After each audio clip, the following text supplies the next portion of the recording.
Soyez les bienvenus à la nouvelle bibliothèque publique de Toronto. Levons nos verres pour la première édition canadienne de la Convention internationale des romanciers. Notre ville ouvre aujourd'hui un nouveau grand chapitre dans le domaine des arts littéraires. Merci.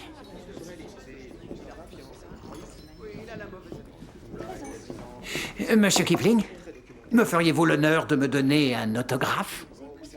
Je lisais le livre de la jungle à mes garçons quand ils étaient tout petits. Dès que je commençais, ils s'endormaient. Mais ça leur plaisait beaucoup. Votre nom? Thomas Brackenreed. Brackenreed, R-E-I-D. Jamais entendu parler. Je ne suis pas écrivain. Ceci est une soirée privée. J'accompagne un de mes bons amis, le célèbre George Crabtree. Je ne le connais pas non plus. Oh, c'est lui, là-bas.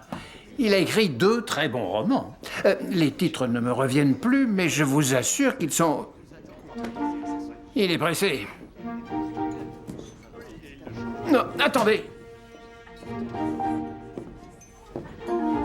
Ah, ce n'est pas la mine d'or que j'espérais. Vous avez combien d'autographes jusque-là? Un seul. Et je ne le connaissais pas, je l'ai pris pour Robert Service. Je vous avoue que je ne me sens pas à ma place ici. Qu'est-ce que vous racontez? Ces gens sont comme vous, alors allez leur parler. Vous avez vu qui est là? Henry James, Edith Wharton, Lyman Frankbaum. Oh, je ne suis pas à la hauteur. Vous avez été invité. Je sais, regardez où ils ont mis mon nom sur l'affiche, tout en bas. Avec les autres jeunes talents. Et ils ont fait une faute à mon nom. George Crabtree, dans un congrès d'écrivains. Oui, j'admets que c'est ironique. Je ne suis personne ici, les gens ne me connaissent pas. Ah, elle me connaît. Qui est-ce? Lucy Maud Montgomery. L'auteur de Anne, la maison au pigeon vert? Au pignon vert. Vous la connaissez? Oui, nous sommes devenus assez proches. J'ai inspiré son personnage principal. Une petite fille du nom de Anne? C'est une orpheline, trouvée dans un sac de voyage et dotée de beaucoup d'imagination. Ce doit être son fiancé, j'ai appris qu'il venait d'officialiser leur relation. Mais je suis sûr qu'elle va me remercier. Observez. Bien.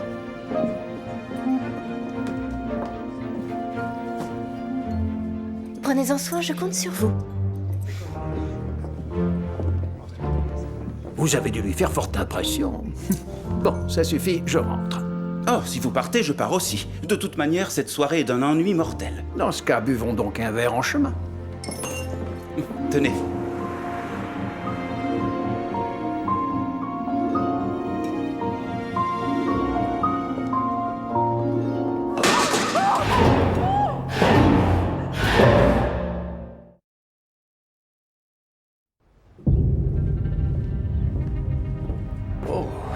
Qui est ce monsieur?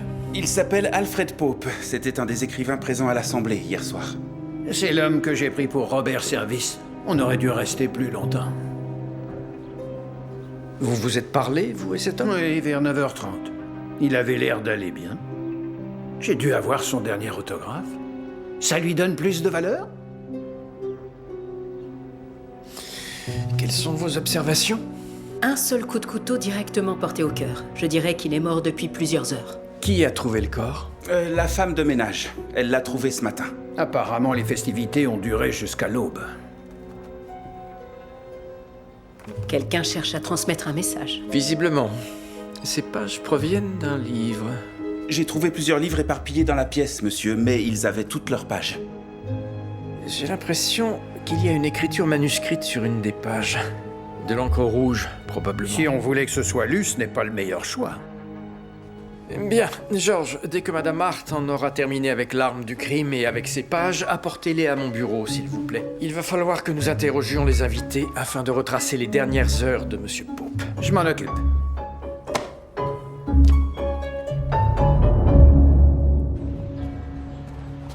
Excusez-moi, s'il vous plaît. Vous savez pourquoi le congrès des écrivains a été reporté? Oui, il y a eu un meurtre. Oh mon Dieu, qui est mort? Dès que ses proches auront été prévenus, une annonce sera faite. Et dire que j'essayais d'entrer en douce hier soir? J'espérais présenter mes histoires à un des auteurs présents. Hier soir, vous dites? À quelle heure? Vers 10h. Vous êtes parvenu à entrer? Il y avait des portes ouvertes? Ah, malheureusement, non, tout était verrouillé. J'ai même essayé les fenêtres. Vous avez remarqué quelque chose? Une personne en train d'espionner, probablement comme vous, j'imagine? Non, je n'ai vu personne. Très bien, mais si vous vous rappelez quoi que ce soit, n'hésitez surtout pas à me prévenir. Je suis l'agent George Crabtree du poste 4. George Crabtree? L'écrivain? Oui, c'est bien moi. Je vous connais? Non, mais moi je vous connais. La malédiction des pharaons, un homme seul, je suis un de vos plus grands admirateurs. Vos paroles nourrissent l'âme des lecteurs. Ça, je ne peux pas vous dire. Je m'appelle Norman Bean et j'ai moi aussi une passion pour l'écriture. Ah oui? Tiens donc. Je suis très heureux de faire votre connaissance. Je ne peux pas m'empêcher de penser que c'est le destin. Accepteriez-vous que je vous suive pendant quelques jours? Je pourrais vous assister si vous voulez. J'adorerais me plonger dans le cerveau de George Crabtree. C'est vrai?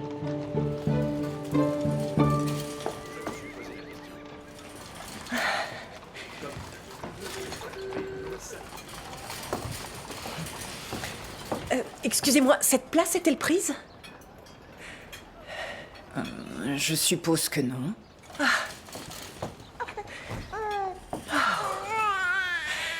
Toutes les personnes qui devaient aller au congrès des écrivains ont dû venir se réfugier ici. Il y a des chances, oui. Il semblerait qu'il y ait eu un meurtre. Malheureusement, ce n'est pas qu'une rumeur. Mon époux est responsable de l'enquête. Un métier macabre, j'en suis sûre.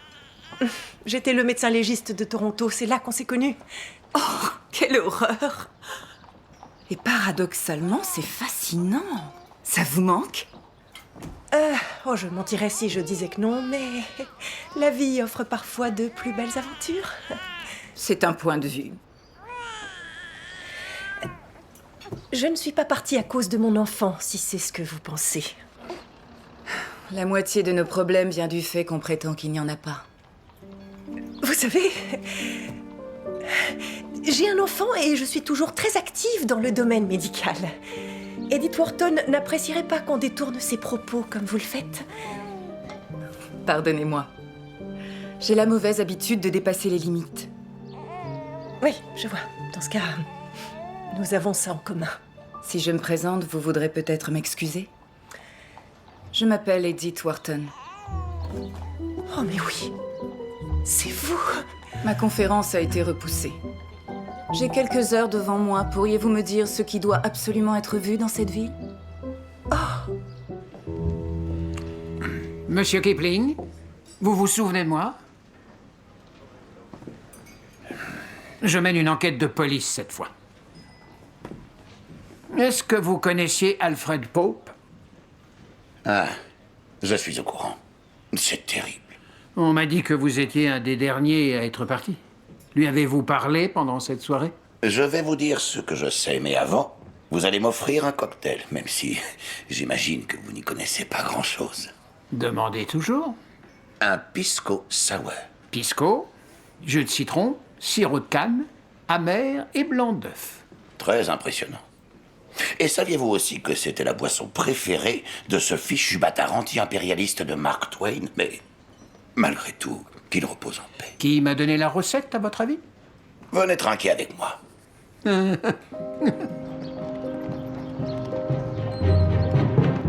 Monsieur, vous avez réussi à isoler l'encre rouge? Pas encore, malheureusement. J'ai déjà fait plusieurs tentatives, y compris les ultraviolets, mais rien ne semble vouloir fonctionner. Y a-t-il un moyen de supprimer chimiquement le sang? J'étais en train d'y réfléchir. Dans tous les cas, j'ai besoin que vous retranscriviez le texte de ces pages de façon à ce qu'on puisse identifier le livre au cas où l'encre se désagrégerait. Oui, c'est ce que je me suis dit. Je l'ai fait pendant que vous parliez à l'inspecteur. Oh.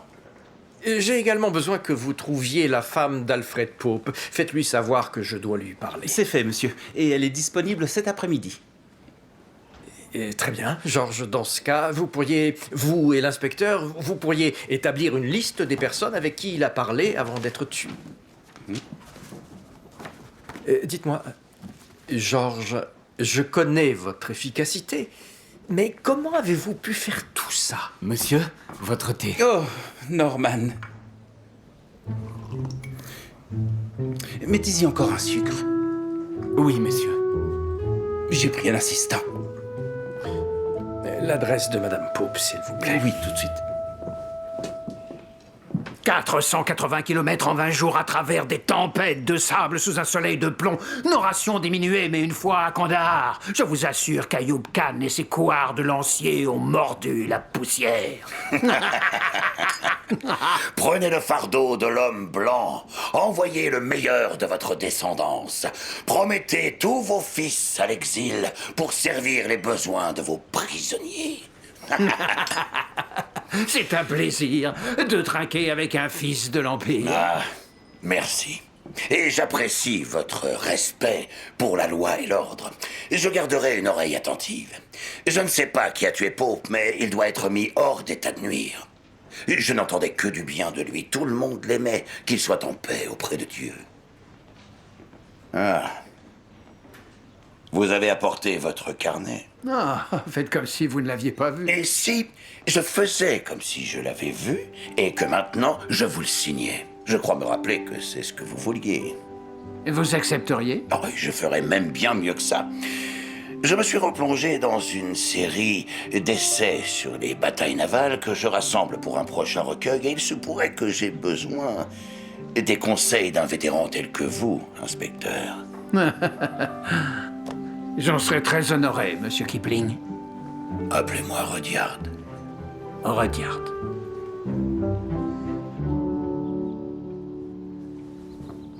Je n'arrive pas à croire qu'Alfred soit mort. Nous venions de prendre des billets pour Hawaï. Il se vantait de ses ascensions du Kilauea dans ses livres, mais il n'y était jamais allé. C'était notre petit secret. Il ne le gravira jamais. Et quand avez-vous vu votre mari pour la dernière fois? Je l'ai accompagné pour le cocktail. Mais je ne me sentais pas à ma place. Je suis partie vers 11h. Il a proposé de me raccompagner, mais j'ai insisté pour qu'il reste et qu'il profite de la soirée. S'est-il passé quelque chose d'inhabituel? Se serait-il disputé avec un autre écrivain? Non, bien sûr que non. Quand je suis partie, il racontait une blague. La dernière chose que j'ai entendue, c'était son rire idiot. Quelqu'un était-il susceptible de lui vouloir du tort? Alfred était respecté par ses pairs. Il n'était en compétition avec personne. Ses livres se vendaient mal. Je n'arrive pas à comprendre. Nous avons trouvé des pages sur le corps de votre mari. Nous les avons retranscrites. Est-ce que vous reconnaissez ce texte? Ça vient de son prochain livre, Les outrances de Killian. Il avait reçu un colis avec des copies préliminaires, mais il n'a pas encore été ouvert.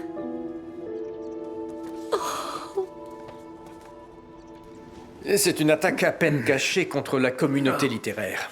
Dans le colis, il manquait 3 exemplaires. Il les avait certainement distribués à des amis romanciers. Et vous pensez que si on les trouve, on trouve notre coupable? C'est possible. Et ça signifie aussi que tout le monde est suspect, y compris Kipling. Lui, c'est aussi un sacré rapien. Il m'a arnaqué sur la note. Vous êtes sûr qu'on ne cherche pas trop loin? Monsieur, ce livre se moque de la communauté littéraire. Il fait la caricature d'un grand nombre d'auteurs très connus, du moins c'est ce que George affirme. Vous savez, il n'y a pas de mauvaise publicité. Madame Hart, il y a du nouveau? Ah oui, j'ai terminé l'autopsie et j'ai pu faire une estimation plus précise de l'heure du décès. Il est mort entre minuit et 2 heures. Ça me semble cohérent. Les témoins ont dit que la fête s'était poursuivie après minuit. Tous les écrivains que j'ai interrogés, y compris Kipling, Lucy Maud Montgomery et Edith Wharton, assurent être partis bien avant minuit. Et aucun ne se rappelle avoir parlé à Pope. Ce que je trouve étonnant. Y a-t-il autre chose? Oui, j'ai analysé le liquide marron sur la chemise de la victime et j'y ai trouvé du sucre et de l'alcool, mais je ne sais pas lequel. Avant de le tuer, le meurtrier aura renversé son verre sur lui. Ce n'est pas la seule découverte que j'ai faite. Il y avait aussi une substance qui s'est avérée être de la protéine de blanc d'œuf. Qui met du blanc d'œuf dans une boisson? Oh, bon sang. Du pisco sour. Ce qui veut dire que...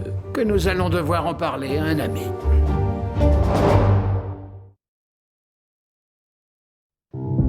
Comme je l'ai dit à ce bon vieux Tommy, je n'ai pas approché Monsieur Pope de la soirée.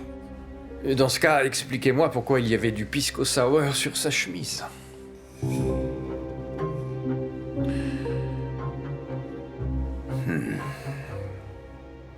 Très bien. Nous avons eu une petite dispute. Il a dit que mes livres n'étaient rien de plus qu'un tas de fadaises chauvines. Alors je lui ai répondu en conséquence. Quand l'avez-vous vu pour la dernière fois? Après minuit, mes souvenirs sont un peu flous. Donc il est possible que vous ayez été avec Monsieur Pope quand on l'a assassiné. Si vous êtes bien en train d'insinuer ce que je pense, attention à ce que vous allez dire. Vous nous avez menti sur votre relation avec la victime. Sur l'heure de votre dernier contact avec la victime et sur cette petite dispute que vous avez eue. Les faits ont l'air de vous gêner, monsieur Kipling. Le fait est que Alfred Pope était jaloux de mon succès. Et qui plus est, c'était un sombre crétin qui croyait avoir tous les droits. Il méritait que je jette un pisco sour sur sa chemise, mais il ne méritait pas de mourir. Je ne l'ai pas tué. Pope était en vie quand nous nous sommes quittés. Très bien.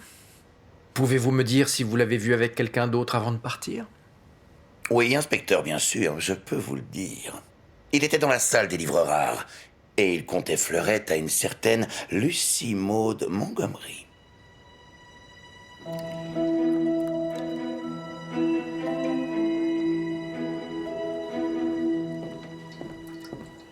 Alors, qu'est-ce que ça donne?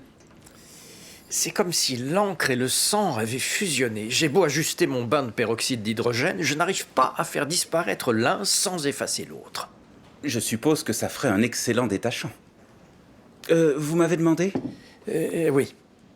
Lucy Maud Montgomery a été vue seule avec la victime sur le lieu du crime. Faites-la venir, s'il vous plaît. Il y a un problème, Georges? Non, monsieur.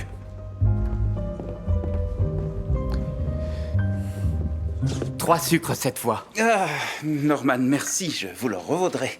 Ça tombe bien, parce que figurez-vous que j'ai une histoire que j'aimerais vous faire lire. Quand vous aurez le temps, bien sûr. Bien sûr, je peux faire ça. Je peux, mais pas tout de suite, j'ai encore du travail, je la lis dès que possible.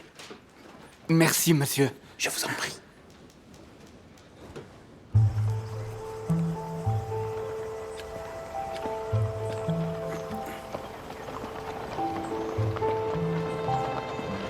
Lucy Maud Montgomery. Oh, le garçon du vestiaire. Encore. Vous ne vous souvenez vraiment pas de moi? Vous étiez à mon cours, nous étions assez proches. Je regrette. Vous devez me confondre avec quelqu'un d'autre. Maintenant, si vous voulez bien m'excuser. Malheureusement, mademoiselle, ceci n'est pas une visite de courtoisie. Oh, je vois. Et quand vous étiez dans la salle des livres rares, de quoi parliez-vous avec monsieur Pope? De rien, je l'aidais simplement à nettoyer sa chemise.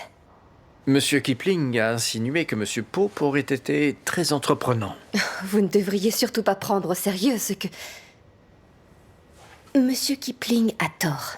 Alfred et moi étions amis, rien de plus. Alors pourquoi avoir menti? Je craignais que mon fiancé se fasse les mêmes idées que monsieur Kipling. Vous avez bien dû échanger quelques mots. Ce qu'on s'est dit n'avait rien de très cohérent.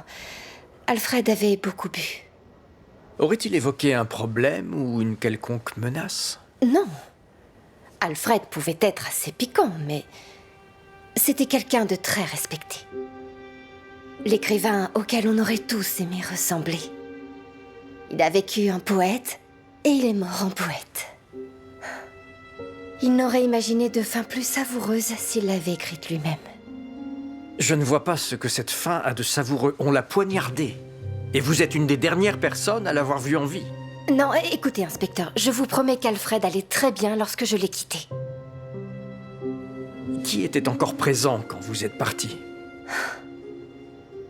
Mes souvenirs sont un peu flous, mais il me semble qu'Edith Wharton était encore là.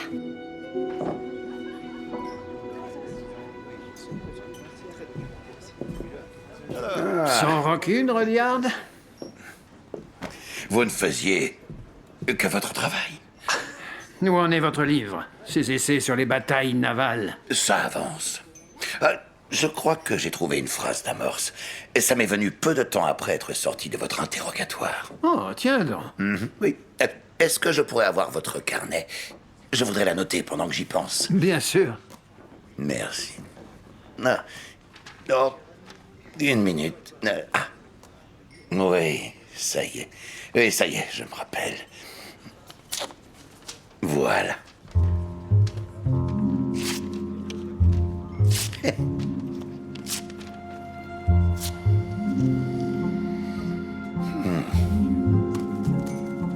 Maintenant, on ne se connaît plus. Ah. Et sans rancune. Edith Wharton y était. Mais il est possible que les souvenirs de Mademoiselle Montgomery ce soir-là soient imprécis. Oui, je confirme, j'en ai fait la déplaisante expérience. Et Mademoiselle Wharton a dit à l'inspecteur Brackenreed qu'elle était à son hôtel. J'en ai eu la confirmation par le gardien de l'Empress. Je regrette, mais c'est faux. Qu'est-ce qui est faux? Je ne suis pas très fier de moi, mais après avoir compris que je n'arriverais pas à entrer dans la bibliothèque, j'ai entendu quelqu'un dire qu'Edith Wharton séjournait à l'hôtel Empress. Alors j'ai payé le portier pour qu'il lui glisse mon manuscrit. Mais elle pourrait très bien prétendre qu'on ne le lui a pas remis. Peut-être, mais le portier a bien insisté sur le fait que non seulement elle n'était pas à l'hôtel ce soir-là, mais qu'elle n'y avait jamais été. J'y suis allé, j'ai même frappé à sa porte. Alors si elle dit être allée directement à son hôtel après être partie... C'est qu'Edith Wharton nous ment.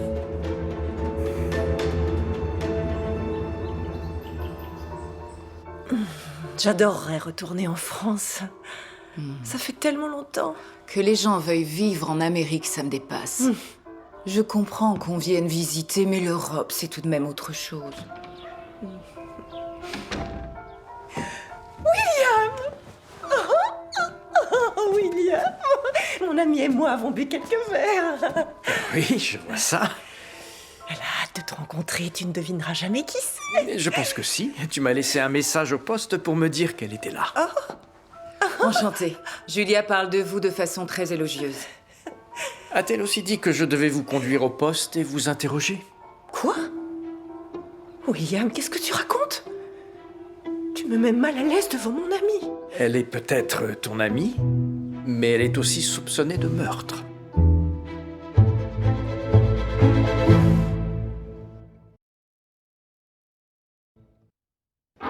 Que faisiez-vous entre minuit et 2 heures du matin? J'étais en train de dormir. Où ça? À mon hôtel. Le portier de l'hôtel affirme que vous n'avez pas passé la nuit dans votre chambre hier soir.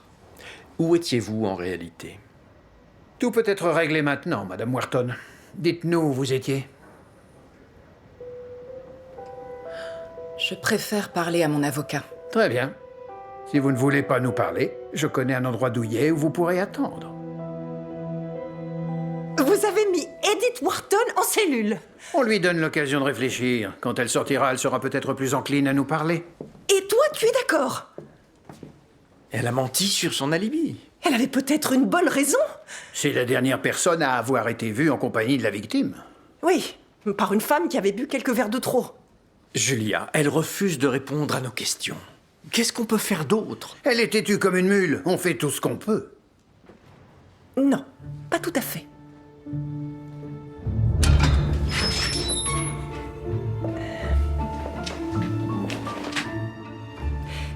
Ça doit vous changer de votre manoir de Lennox.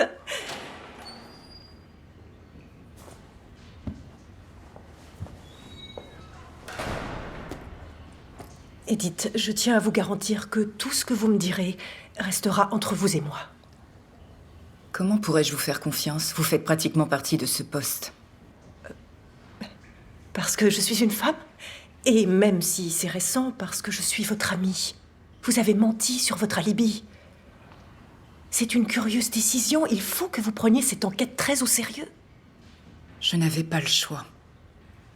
S'il vous plaît, aidez-moi à comprendre. Sachez que j'aime sincèrement mon mari. Quand on s'est rencontrés, Teddy était un homme joyeux. Mais il ne l'est plus. Le mariage, c'est parfois compliqué. Le mien est très compliqué. Teddy est malade, il souffre de mélancolie. La vie avec lui est devenue insupportable. J'étais sur le point de craquer. Vous avez une aventure. Il s'appelle Morton Fullerton. Il est correspondant extérieur pour le Times à Londres. C'est un homme qui doit se montrer très discret. C'est un secret de polichinelle. Mais ça reste tout de même un secret. Vous craignez les répercussions. Oh, les vautours veulent leur pitance, Julia. C'est le lot de celles qui brillent dans un métier d'homme. Ça me rappelle une citation que vous reconnaîtrez et que j'ai lue dans un magazine récemment. La vie est un perpétuel Assemblage d'une multitude de morceaux brisés. Oui, c'est juste. J'ai l'impression qu'il y a trop de morceaux dans ma vie. Dites-moi où se trouve votre ami. Je vous promets de garder votre secret. William, comment tu t'en sors? Assez mal, je dois dire. Je n'ai réussi qu'à endommager 2 pages et il ne m'en reste plus qu'une pour trouver la solution. Peu importe mon dosage, je n'arrive pas à retirer suffisamment de sang pour faire apparaître l'encre. Voilà une tâche bien complexe. C'est comme vouloir changer la couleur de l'océan pour voir les poissons. Change la couleur des poissons? Me concentrer sur l'encre. Le peroxyde a une structure chimique faible et instable. Avec du C3H6O à la place du H2O2, tu pourrais laisser l'acétone agir sur l'encre elle-même et tu n'abîmerais rien. Julia Ogden, je crois que je ne t'ai jamais autant aimé. Eh bien, ça m'a tout l'air d'être le bon moment pour te demander une faveur. Tout ce que tu veux. Libère Edith Wharton. Excepté ça. Elle avait une bonne raison de ne pas dévoiler son alibi. Elle ne vous dira rien à toi ou à l'inspecteur Brackenreed, mais à moi, elle a tout dit. Et je te confirme qu'elle n'a rien à voir avec ce meurtre. Julia, je ne peux pas me contenter de te croire sur parole. Oui, je comprends. Mais je peux te garantir que tant que tu continueras à la soupçonner, tu perdras ton temps.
Monsieur, Vous arrivez à pic, George. Je crois que j'ai trouvé le moyen de faire apparaître le message. on pourra se débrouiller sans. Je pense que je sais qui est le tueur.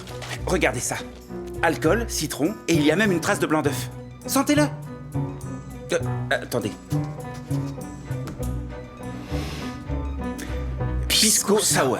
Pop devait tenir ce manuscrit quand Kipling lui a jeté son verre. Et ça expliquerait pourquoi Madame Hart a trouvé de la protéine d'œuf. George, où avez-vous eu ça? Ça appartient à mon plus grand admirateur, Norman Bean.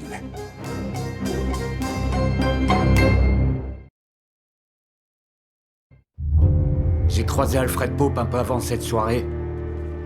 C'était le seul qui avait accepté de me parler. Je suis parvenu à lui donner mon manuscrit. Il avait dit qu'il allait le lire rapidement. L'attente était insupportable. Donc vous ne veniez pas à ce congrès pour lui faire découvrir votre histoire. Vous veniez la récupérer. Je voulais savoir ce qu'il en pensait. Vous espériez qu'il allait vous répondre aussi vite? C'est une très bonne histoire. Vous avez menti. Vous avez prétendu que le bâtiment était entièrement fermé. Non, c'était en grande partie vrai. La porte de derrière était fermée à 10 heures. Mais j'ai oublié de préciser que j'étais retourné devant cette porte et qu'elle était ouverte. Quelle heure était-il? Environ 1h30 du matin. Quelqu'un avait déverrouillé la porte et pour éviter qu'elle se referme, il l'avait bloquée. Je n'arrivais pas à y croire. Et qu'avez-vous fait? J'ai eu une chance incroyable parce que non seulement Alfred était là, mais il ne parlait à personne. Il était tout seul. Donc j'ai pris mon courage à deux mains et je lui ai demandé ce qu'il pensait de mon histoire. Il n'avait pas aimé. Il a lu à voix haute. toutes les parties sérieuses de mon récit. Et il a ri. Il s'est moqué de mon héros, Xanthar, que j'ai eu la bêtise de croire promis à un bel avenir. Et là, vous l'avez tué. Non. Il vous avait blessé, humilié. Ça paraît très compréhensible dans de telles Je circonstances. vous jure que ce n'est pas moi. Alors qu'avez-vous fait? Je mourrais d'envie de lui dire ma façon de penser. Mais je me suis contenté de récupérer mon manuscrit et je suis tout de suite parti. Et c'est tout? Oui. Vous voulez me faire croire que vous vous êtes introduit dans la bibliothèque, qu'Alfred Pope était seul, qu'il vous a humilié et que malgré cela, vous êtes reparti comme vous étiez venu, sans que personne d'autre ne vous voie. Je sais que ça peut paraître improbable, mais c'est exactement ce qui s'est passé. Si vous permettez, je vais vous présenter une autre version.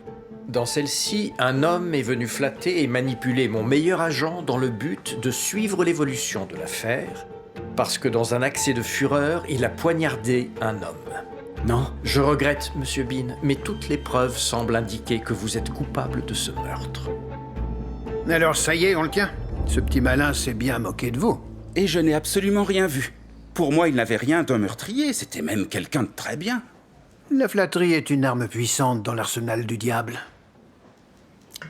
Le destin est parfois cruel. La mort d'Alfred Pope va certainement faire grimper en flèche les ventes de son livre.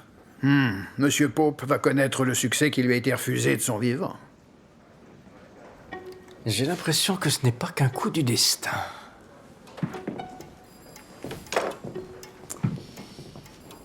Aloha. Aloha, meine Schnecke. Nom d'un chien, ça veut dire quoi?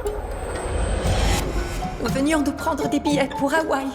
Il n'aurait imaginé de fin plus savoureuse s'il l'avait écrite lui-même.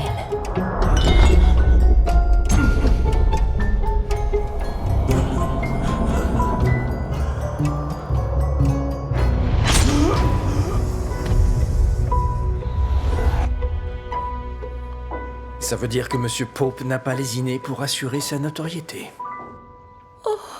Aloha, meine Schnecke. Aloha signifie aussi bien bonjour qu'au revoir. Il a fait le nécessaire pour qu'on sache tous qu'il s'était suicidé. Il s'est tué pour que son livre se vende mieux. Je ne comprends pas, Alfred ne s'était jamais soucié des ventes. Ce n'était peut-être adressé qu'à vous. Meine Schnecke. C'est comme ça qu'il m'appelait. C'est de l'allemand, ça veut dire limace. Il savait que j'avais horreur de ce nom. Il l'utilisait tout le temps pour me taquiner. Et ça me faisait toujours rire. Mais cette fois, ça ne fonctionne pas. Votre époux a trouvé le moyen le plus rapide de vous montrer l'amour qu'il avait pour vous. Il aurait dû savoir que je préférais qu'on soit pauvres, mais ensemble. Je vous remercie de me laisser consulter ces derniers travaux. Je vois que l'écriture des notes dans la marge correspond à celle des notes qui étaient sur le corps de votre mari. Il utilisait toujours de l'encre rouge quand il corrigeait ses livres. Je suis vraiment désolé, Madame Pope. J'espère que vous retrouverez bientôt la paix. Je ne suis pas sûre d'y arriver sans Alfred.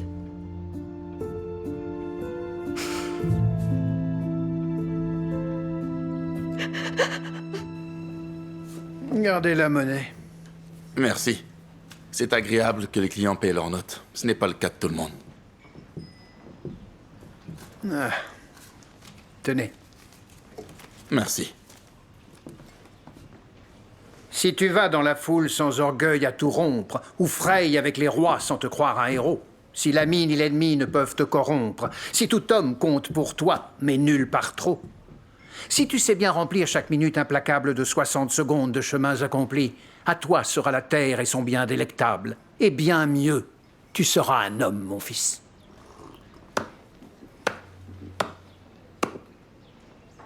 On n'a jamais entendu plus vrai. Enfin, si je peux me permettre de le dire. C'est aussi mon avis. Je pense que c'est un de vos plus beaux poèmes. C'est ce que la presse pense aussi.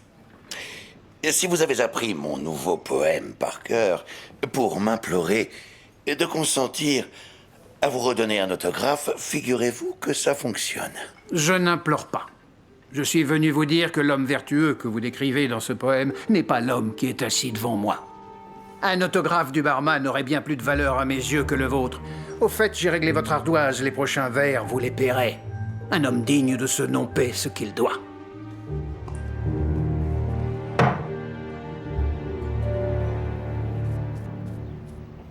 Ça alors? Ça fonctionne? J'ai encore du mal à le croire. Oh. Alors Alfred Pope s'est suicidé. Oui, et tous les indices étaient sous nos yeux depuis le début.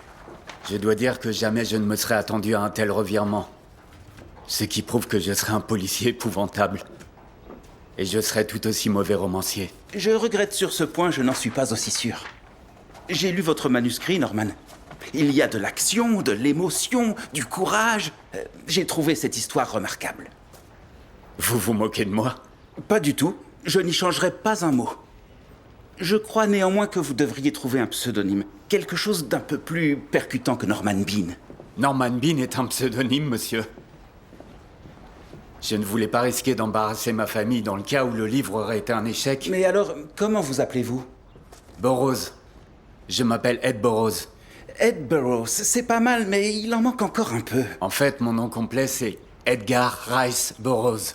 Ça me plaît. Je le trouve parfait, je le trouve plus sérieux.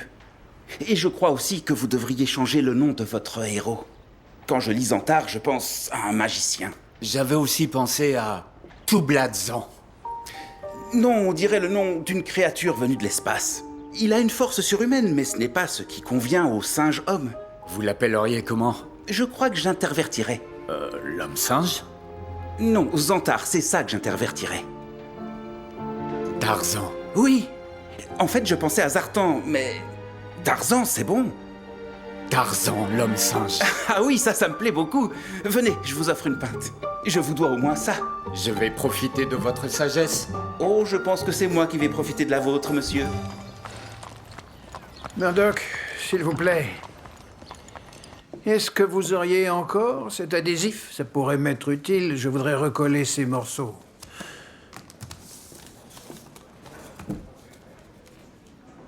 Vous croyez que je perds mon temps? J'en ai bien peur, monsieur. Ah, c'est bien. Vous avez quelques autographes, dont plusieurs célébrités. J'ai celui d'Alfred Pope. Il doit valoir bien plus que les autres, puisque c'est son dernier. D'autant que maintenant, les ventes de son livre, Les outrances de Killian, ont explosé. C'est celui-ci? Oui, pourquoi? Il a signé cet autographe devant vous? Oui, je l'ai vu, j'étais juste à côté. Il est différent. Quoi? Comment ça?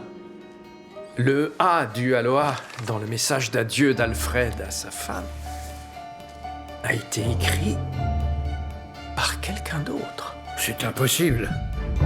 À moins que...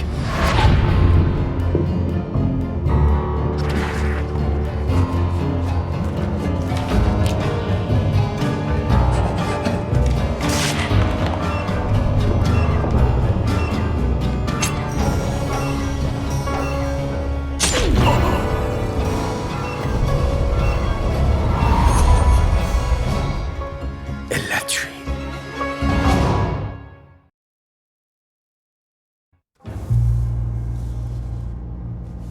Le Aloha qui est sur ces pages correspond aux notes dans le manuscrit de votre mari. Mais je n'avais pas identifié qui les avait écrites. Vous voyez où je veux en venir, j'imagine. Non, je regrette. C'était vous, Madame Pope. Vous étiez la relectrice officieuse de votre mari. La personne de l'ombre prête à tout pour garantir le succès d'une œuvre qu'elle a en partie créée. La loi interdit-elle à une femme d'aider son mari? Non, mais elle lui interdit de le poignarder. En aviez-vous assez de vivre dans son ombre? Il ne pouvait pas faire d'ombre à qui que ce soit. Il faut du charisme pour ça. Vous sembliez dire que son côté marginal était une vertu, que le respect de ses pairs était la seule chose qui comptait. Pour lui, c'est probable. Mais avez-vous pensé à moi? Je travaillais autant que lui. Savez-vous le temps que j'ai passé à reformuler ces phrases pour qu'il puisse, que nous puissions, au moins une fois, avoir un livre à succès? Alors, c'était pour l'argent? Non, c'était une question de fierté. Les outrances de Killian allaient être un record de vente. Et il a refusé d'en faire la promotion. Tout notre travail, il le sabotait. Il manquait les rendez-vous, il buvait, il insultait même les éditeurs. Il trouvait que ça faisait de lui un véritable artiste. Vous voyez les choses différemment. Tous ces voyages qu'il m'avait promis. L'Espagne, l'Irlande, et oui, Hawaï. Il a passé l'hiver sur le voilier d'Arthur Conan Doyle. Et moi, je suis restée à la maison, à manger des conserves et du vieux pain. Tout aurait été plus facile si un de nos livres avait été un succès. Rien qu'un seul. Voilà ce dont moi j'avais besoin. Je ne pouvais plus attendre.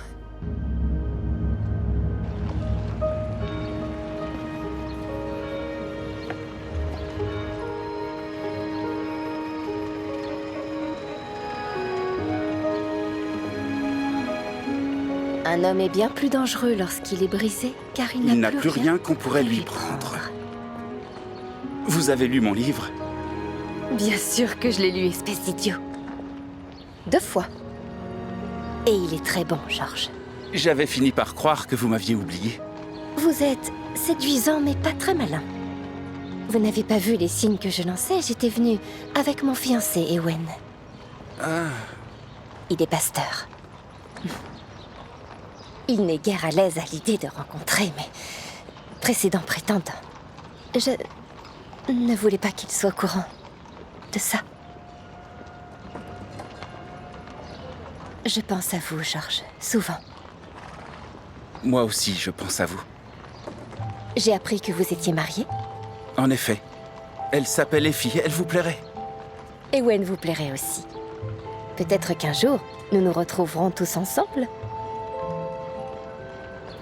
Il faut que je vous le dise, votre livre est une pure merveille. Vous êtes sérieux? Il vous a plu? Bien sûr, l'histoire est très belle. Les descriptions sont si pittoresques, si poignantes. Il faudrait en faire un film. Non, une série de plusieurs films. Et à chaque fois, une nouvelle actrice qui toucherait le cœur des Canadiens d'un bout à l'autre du pays. J'ai toujours aimé votre imagination foisonnante, Georges. Bon, surtout prenez soin de vous. Et de Effie. Vous aussi, Lucie Maud.